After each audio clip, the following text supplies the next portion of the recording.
بسم الله الرحمن الرحيم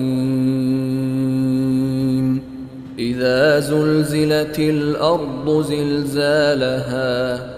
وأخرجت الأرض أثقالها وقال الإنسان ما لها يومئذ تحدث أخبارها بأن ربك أوحى لها يومئذ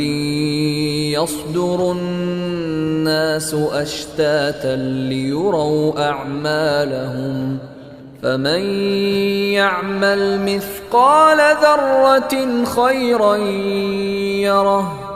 ومن يعمل مثقال ذرة شرا يره.